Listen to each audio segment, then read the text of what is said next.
पता नहीं है सागनू कि ਜਦੋਂ ਹੀ ਬਾਲ ਕੇ ਜਾਨੀ ਬੁੱਝੀ ਪਈ ਹੁੰਦੀ ਏ। ਫਰਜ਼ਾਨਾ ਕੀ ਕਰਨ ਦੀ ਪਈ ਹੈ? ਦੁੱਧ ਕਾੜਵਾ ਮੂੰ ਕੋਈ ਸਾਡੇ ਕੋਲ ਹੀ ਬਚਾ ਛੱਡਿਆ ਕਿ ਗੁੱਟ ਸਾਰਾ ਆਪ ਹੀ ਡੀਕ ਜਾਨੀ ਹੈ ਤੂੰ। ਖੇੜਚਾ ਮੇਰੇ ਦਮ ਨੂੰ ਲੈ ਜਾ ਮੇਰੇ ਮਗਰੂ ਤੂੰ ਤਾਂ ਮੇਰੇ ਮਗਰੇ ਹੀ ਪਈ ਰਾਨੀ ਏ। ਹਾਏ ਹਾਏ ਹਾਏ ਅੱਜ ਵੀ ਮਗਰੂ ਲੈ ਜਾ ਤੂੰ ਨੂੰ ਲਾਂਦੀ ਸਾਡੇ ਮਗਰੂ ਵੱਡੀ ਆਈ ਮਗਰੂ ਲਾਵੇਂ।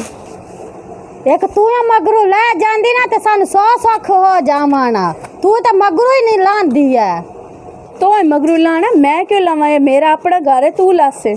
ਹਾਏ ਹਾਏ ਮੋੜ ਇਹਨਾਂ ਦਾ ਖਪ ਖਪਈਆ ਸ਼ੁਰੂ ਹੋ ਗਿਆ। ਨਵਾਂ ਤਮਾਸ਼ਾ ਹੁਣ ਸ਼ੁਰੂ ਹੋ ਗਿਆ। ਸ਼ਾਲਾ ਗਵਾ ਆੜੀ ਚੰਗਾ ਹੋਵੇ ਪਤਾ ਨਹੀਂ ਹੁਣ ਕਿਹੜਾ ਰੋਲਾ ਪੈ ਗਿਆ ਹੈ ਨਹੀਂ। ਤੁਹਾਡਾ ਕੋਈ ਰੋਲਾ ਮੁੱਕਦਾ ਵੀ ਹੈ? ਕਦੇ ਤੇ ਚੁੱਪ ਕਰਕੇ ਬਹਿ ਰਿਆ ਕਰੋ। ਕੋਈ ਨਵਾਂ ਤੋਂ ਨਵਾਂ ਹੀ ਤਮਾਸ਼ਾ ਹੁੰਦਾ ਤੁਹਾਡਾ ਦੋਵਾਂ ਦਾ। ਇਹਨੂੰ ਬੜੀ ਤਕਲੀਫ ਹੁੰਦੀ ਸਾਡੀ ਘਰ ਸਾਡੇ ਰੋਲ ਉਹਨੇ ਨੂੰ dingi ਤਕਲੀਫ ਹੋਣ ਲੱਗ ਜਾਂਦੀ ਹੈ। ਤੋ ਚੰਗਾ ਪਈ ਆਂਦੀ ਏ ਤੂੰ ਜੋ ਦਿਨ ਰਾਤ ਸ਼ੋ ਦਿਆਂ ਦੀਆਂ ਨੀਂਦਰਾਂ ਉਡਾਈਆਂ ਹੋਈਆਂ ਨੇ। ਮੈਂ ਨੀਂਦਰਾਂ ਕੋਈ ਆਸਤਾ ਉਡਾਈਆਂ। ਕਦੀ ਬੋਲੀ ਵੀ ਹੈ?